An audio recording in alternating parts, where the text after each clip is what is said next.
जिस मूवी की स्टोरी मैं आज आपको सुनाने जा रही हूँ उसका नाम है लक। जो इस मूवी में लड़की जिसका नाम सैम है उसका लक बिल्कुल नहीं चलता। वो जो भी काम करने वाली होती है उससे वो काम उल्टा हो जाता है। सैडली ये ऑर्फन भी है और एक ऑर्फनेज में रहती है। इसकी एक छोटी बच्ची दोस्त है। ये दोनों अपना ज्यादातर टाइम साथ ही स्पेंड करते थे, तो आज भी पहले की तरह ये लोग सोचते हैं कि कुछ नया किया जाए। ये लोग एक सेटअप बनाते हैं जहाँ पर सैम अपना गाना रिकॉर्ड करने वाली थी, पर वो सेटअप भी खराब हो जाता है। सैम की फ्रेंड उसे कहती है, क्या यार, आपके लिए ना मुझे कोई लकी चार्म ढूंढना पड़ेगा। आप अंदर आओ, मैं आपको अपना बॉक्स दिखाती हूँ। उसमें सिर्फ एक कैरेक्टर मिसिंग है, अगर मुझे वो मिल जाए ना तो सब कुछ अच्छा हो जाएगा। अभी ये दोनों बात कर ही रहे होते हैं कि तभी उनके दरवाजे पर कोई आता है। वो ऑर्फनेज की स्टाफ मेंबर होती है जो कि सैम को बताती है कि तुम अब 18 साल की हो चुकी हो और तुम्हें ऑर्फनेज का रूल पता है ना कि जो कोई 18 साल का हो जाता है फिर उसे अकेला रहना पड़ता है। तो अब तुम्हें भी कहीं और अकेले शिफ्ट होना है और अपनी इस लिटिल फ्रेंड को छोड़कर जाना होगा। तो सैम कहती है, हाँ मैं जानती हूँ, पर क्या मैं अपनी दोस्त के साथ 2-3 दिन और गुजार सकती हूँ। तो वो लेडी उसे मना करती है कि सैम बिल्कुल नहीं, आपको रूल्स का पता है ना। अब सैम के जाने का भी वक्त आ जाता है। सैम आखिरी बार अपनी लिटिल फ्रेंड से मिलती है और कहती है कि परेशान मत होना, जो कैरेक्टर तुम्हें कम पड़ रहा है मैं उसका अरेंज जरूर कर दूंगी। अब गवर्नमेंट की तरफ से एक और लेडी सैम को पिक करने आती है ताकि उसे उसके नए घर में छोड़ा जा सके। जब वो लोग घर पहुंच जाते हैं तो वो लेडी उसको एक की देती है कि ये लो, ही तुम्हारे घर की चाबी है, पर वो की सैम से गटर में गिर जाती है। ये उसके अनलकी होने का दूसरा सबूत है। पर वो लेडी उसे नई चाबियां देती है और कहती है कि अब अच्छे से रहना। सैम अपने घर में चली जाती है। साथ ही साथ उसने कोई जॉब भी ढूंढ ली होती है जिसमें कल उसका पहला दिन होता है। वो पहली बार अकेले सोती है। सुबह उठकर जल्दी जल्दी में उससे कुछ हो ही नहीं पा रहा होता, फिर उससे सामान बिखर जाता है। जब स्टोर का ओनर ये देखता है तो उससे कहता है, सैम रहने दो, अब बाहर जाकर कार्ड्स को पार्क करो। अब ये काम करने के बाद सैम बहुत एक्साइटेड होती है क्योंकि वो अपनी छोटी सी दोस्त से मिलने जा रही थी। अब सैम जब ऑर्फनेज पहुंचती है तो वहाँ पे वो अपनी छोटी दोस्त से मिलती है, पर वो काफी उदास होती है क्योंकि जो फैमिली उसे देखने आने वाली थी वो नहीं आ सकी और वो यही सोचती रहती है कि क्या कोई मुझे अडॉप्ट करेगा भी या नहीं। तभी सैम उसे कुछ समझाती है और कहती है कि अभी तो बहुत से संडेज बाकी हैं, क्या पता अगली बार जो फैमिलीज आए वो तुम्हें देखे और अडॉप्ट कर ले। तो आगे से उसकी छोटी दोस्त कहती है कि क्या पता मुझे उस बॉक्स का कैरेक्टर मिल जाए जो कि एक लकी पेनी है, एक ऐसा कॉइन जिसे लकी चार्म समझा जाता है। तो सैम कहती है कि मैं पूरी कोशिश करूंगी। अब नेक्स्ट डे सैम को वो लकी कॉइन मिल ही जाता है। वो कॉइन को अपने पास रख लेती है और जब घर आके कुछ काम करती है तो वो काम बिल्कुल सीधे होते हैं, यानी कि उसे कोई प्रॉब्लम नहीं आ रही होती। तो वो भी इस बात पे यकीन करने लगती है कि वाकई ये कॉइन एक लकी चार्म है। और जब सैम ऑफिस जाती है यानी कि अपनी जॉब पे, तो वहाँ पर भी सब चीजें अच्छे से ऑर्गेनाइज कर लेती है। तो वहाँ का ऑनर भी बहुत खुश होता है कि सैम बहुत बढ़िया जॉब की है। अब सैम ये भी सोच रही होती है कि वो जल्दी से कॉइन अपनी फ्रेंड को भी दिखाएगी, लेकिन उससे पहले उसे वॉशरूम जाना पड़ता है जहाँ पर वो अपने मोबाइल के साथ वो कॉइन रखती है और वो गलती से फ्लश हो जाता है। जब कॉइन टॉयलेट में गिरा था तो सैम ने बहुत कोशिश की कि वो कॉइन को पकड़ ले, पर साथ ही वो फ्लश हो गया और बह गया। सैम इस चीज पर बहुत दुखी होती है। वो बाहर रोड पर आती है और उदास रहती है, पर तभी उसके सामने एक ब्लैक कैट आती है। वो कैट उसके पास पहले भी आई थी उसी दिन जब उसे वो लकी कॉइन मिला था। अब सैम उस कैट को देख के दोबारा से बातें करने लगती है कि प्यारी बिल्ली, तुम्हारी वजह से मुझे वो कॉइन मिला था, मैं कितनी अनलकी हूँ कि मैंने उसे खो दिया। तो वो कैट आगे से कहने लगती है, क्या तुमने वो कॉइन खो दिया? तो सैम इस पर बहुत हैरान होती है कि तुम बोल सकती हो, पर तभी वहां से वो ब्लैक कैट भागने लगती है और सैम उसके पीछे पीछे होती है। सैम चिल्लाती जाती है कि प्लीज मुझे वो कॉइन एक बार और दे दो, अब की बार मैं उसका ख्याल रखूंगी, पर कैट वहां से दूर चली जाती है। अब सैम एक जगह छुपकर कैट को देखने लगती है। वो कैट काफी अजीब हरकत करती है। वो स्ट्रीट में एक पोर्टल ओपन करती है और उसी पोर्टल में जंप लगा देती है। सैम को ये बात बहुत हैरान करती है और वो जल्दी से पोर्टल बंद होने से पहले ही पोर्टल में भी जंप लगा देती है। जब कैट को पता चलता है कि सैम उसके पीछे आ गई है तो वो उसे वार्न करती है कि यहाँ पर इंसानों का आना मना है, तुम चाहती क्या हो, मैं तुम्हें वो कॉइन नहीं दूंगी। पर सैम उसे कहती है कि मुझे किसी से डर नहीं लगता, प्लीज मुझे एक मौका दे दो। पर तभी वो कैट कहती है, जल्दी से छुप जाओ, कोई आ रहा है। अब तभी वहाँ पर दो छोटे छोटे इंसानों जैसे क्रिएचर्स आते हैं। इन्हें इस दुनिया में लेप्रिकॉन्स कहा जाता है। उस कैट से बात करने लगते हैं और उनके जाने के बाद सैम दोबारा से आ जाती है। सैम कैट से कहने लगती है कि मैंने सुना तुम लोग किसी कॉइन डिपो की बात कर रहे थे जहाँ से कॉइन्स मिलते हैं, तो प्लीज एक दिलवा दो ना। तो वो कैट उससे कहती है कि नहीं नहीं, वहाँ सिर्फ लेप्रिकॉन्स जा सकते हैं, तुम नहीं। तो सैम कहती है, तो क्या हुआ, मैं लेप्रिकॉन्स की तरह एक्ट तो कर सकती हूँ ना। अब वो कैट उससे तंग आ चुकी होती है।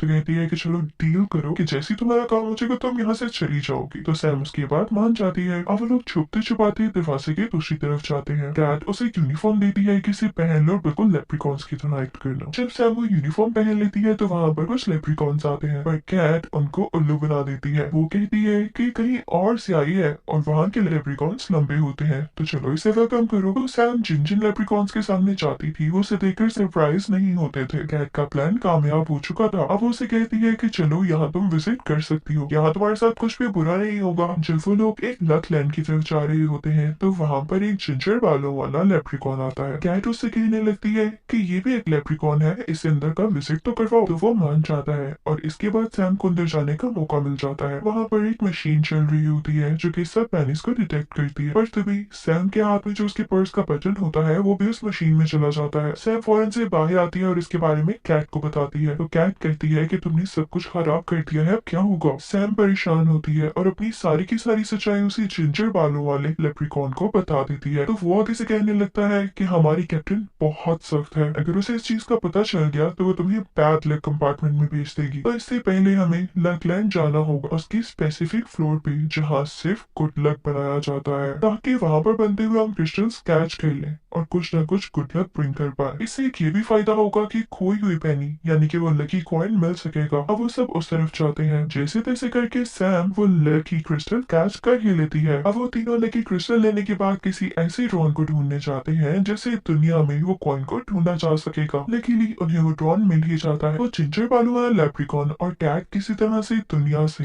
वो कॉइन ढूंढ ही लेते हैं, पर तभी वहाँ पर कैप्टन की अनाउंसमेंट होती है कि किसी ने मशीन में बटन डाल दिया है और उसकी पेनी खो गई है, और उन्हें जिन पर शक है उनमें 3 लोगों का नाम है। उन्हीं तीनों में से एक बिल्ली का भी नाम होता है। यही बिल्ली जो सैम के साथ है। जब वो जिंजर बालू वाला लेप्रिकॉन उनको बताने ही वाला होता है कि वो ड्रोन दुनिया से कॉइन लेकर आ गया है, तभी के तभी वो ड्रोन किसी मशीन के थ्रू सेट हो जाता है और अब उन्हें उस ड्रोन का पीछा करना था जो कि इस बिल्डिंग के बीचों बीच होगा। कैट और सैम जल्दी से एलिवेटर का यूज करते हुए बीच में पहुंचना चाहते हैं, पर सैम से दोबारा से गलती से सबसे लोअर बटन प्रेस हो जाता है जो कि बेसमेंट का और बैड लक ग्राउंड का था। वहाँ ग्रेविटी नहीं थी तो वो लोग उल्टा चलने लगते हैं और जैसे ही नीचे पहुंचते हैं तो दोबारा से लिफ्ट में जाने के लिए कैट तो पहुंच जाती है पर सैम पीछे रह जाती है। अब कैट जब लिफ्ट में होती है तो वो सैम को गाइड करने लगती है कि तुम्हें टॉवर 13 बनाना है, वहां से हम ज्वाइन हो जाएंगे। अब सैम यहाँ पर काफी घबराई हुई होती है क्योंकि बैड लक लैंड पर बहुत से मॉन्स्टर्स थे। सैम उनसे पीछा छुड़वाते हुए ऊपर चढ़कर टावर 13 तक पहुंच ही जाती है। अब वहां से एक सीक्रेट डोर से होती हुई बीचों बीच सैम उस तक पहुंच ही जाती है जिस फ्लोर पर वो कैट है। यहाँ पर इन दोनों को एक यूनिकॉर्न नजर आता है जिसे देखकर ये लोग छुप जाते हैं, पर यूनिकॉर्न उनसे कहता है कि डरो मत, क्या हुआ मुझे बताओ। तो सैम उसे सारी स्टोरी सुनाती है और कहती है कि इस फ्लोर पर कोई पेनी आई होगी। तो वो यूनिकॉर्न कहता है कि हाँ आई तो थी, पर मैंने उसे ऊपर वापस भेज दिया ताकि उस पेनी को वो लोग साफ कर सके। सैम कहती है अरे यार वो हमें चाहिए थी। तो यूनिकॉर्न उसे एक ऐसे ड्रैगन का पता बताता है जो कि एक फीमेल ड्रैगन है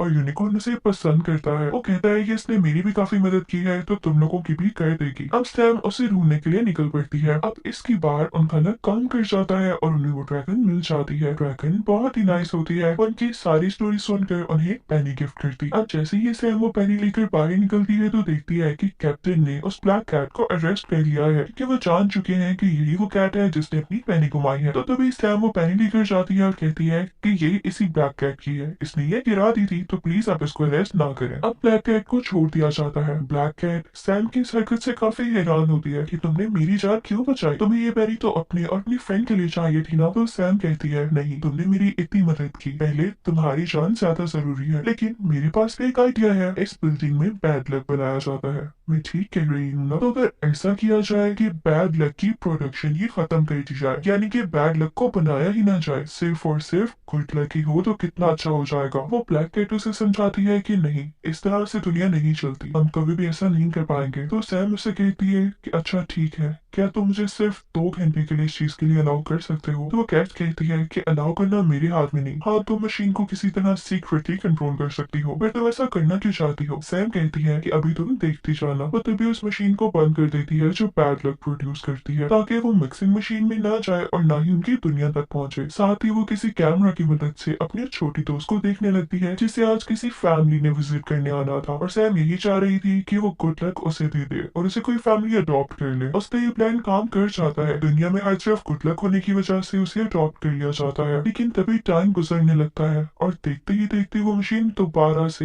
बैड लक प्रोड्यूस करने लगती है और सारे के सारे पाइप से अब वो बैड लक निकलने लगता है, लीक होने लगता है। क्योंकि वो मिक्सिंग मशीन तक नहीं पहुंच पा रहा था, सारे पाइप्स ओवरलोडेड होने की वजह से एक्सप्लोड कर जाते हैं और हर तरफ बैड लक फैल जाता है। वो सारे लकी कॉइंस जिनमें सिर्फ और सिर्फ गुड लक था वो भी उससे असर हो जाता है और उस पर भी बुरा असर आ जाता है। तभी वहां पर वो काली बिल्ली बताती है कि मैंने अपने पास एक एक्स्ट्रा कॉइन छुपा कर रखा था सिर्फ और सिर्फ अपना लक अच्छा बनाने के लिए। असल में तो मैं काली मनहूस बिल्ली हूँ। पर सैम उसे कहने लगती है, नहीं ऐसी बातें मत करो, बैड लक तो मेरी वजह से फैला है, मैं हूँ ही अनलकी और सारी की सारी गलती मेरी ही तो है। वो काली बिल्ली सैम को समझाने लगती है कि नहीं, तुम बहुत लकी हो क्योंकि तुम्हारी नेचर में दूसरों के साथ चीजें शेयर करना है और ये गॉड गिफ्टेड होता है। और अपनी नई दोस्त के लिए जो तुम परेशान हो रही थी वो भी मत हो क्योंकि वो भी दुनिया की सबसे लकी लड़की है क्योंकि उसे तुम जैसी दोस्त मिली। ये सुनकर सैम रोने लगती है और सारा का सारा दुख अपने अंदर से निकाल देती है और अब वो दोनों सोचते हैं कि कोई तो ऐसा तरीका होगा कि गुड लक को दोबारा से लाया जाए। वो दोनों सबसे नीचे वाले फ्लोर में यानी बैड लक फ्लोर पे जाते हैं। वहां जाते ही जब लाइट्स ऑन होती है तो वहां के कुछ क्रिएचर्स उस काली बिल्ली को वेलकम करने लगते हैं क्योंकि काफी साल उसने वहां भी गुजारे थे अपने बैड लक की वजह से। सैम ये सब देखकर अच्छा फील करने लगती है। वहां पर एक बारटेंडर क्रिएचर होता है जो हम लोगों को एक पोर्टल देता है जिसके अंदर गुड लक होता है और वो कहता है कि इसे एक्टिवेट कराने के लिए इसे ड्रैगन के पास ले जाना होगा। लेकिन तुम दोनों भी ड्रैगन के पास मत जाना, अगर जाना भी हुआ तो किसी और के साथ जाना जो यहीं पर काम करता हो। अब उन्हें यूनिकॉर्न का ख्याल आता है, वो उसे लेकर ड्रैगन के पास जाते हैं। अब सैम ड्रैगन के सामने पोर्टल रखती है कि ये देखें, मैं आपके पास ये चीजें ले आई हूँ, अब आप इसको गुड लक और बैड लक में बदल दें। ड्रैगन ये देखकर खुश हो जाती है कि चलो शुक्र है, अब दोबारा से हम गुड लक और बैड लक की प्रोडक्शन कर सकेंगे और सब कुछ पहले जैसा ठीक हो जाएगा। अब जब प्रोडक्शन की बारी आती है तो ड्रैगन अपने मुंह से फायर निकालकर दोनों की दोनों चीजों को गुड लक के क्रिस्टल्स में बदल देती है। पर तभी सैम उससे कहती है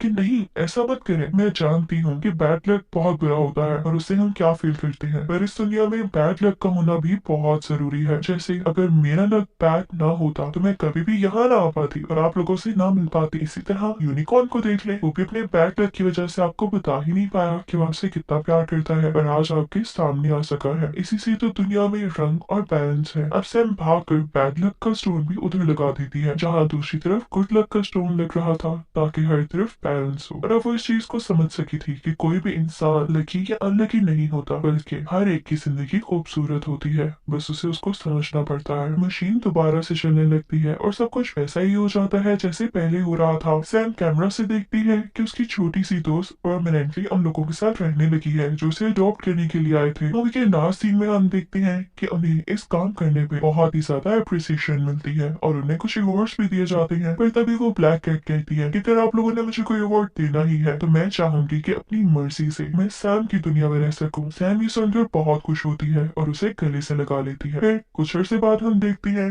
कि सैम और वो ब्लैक कैट साथ ही रह रहे हैं, काफी एंजॉय करते हैं और साथ ही साथ सैम अपनी छोटी दोस्त से अपनी बिल्ली के साथ मिलने जाती है और उनकी लाइफ पहले से भी ज्यादा हसीन हो जाती है।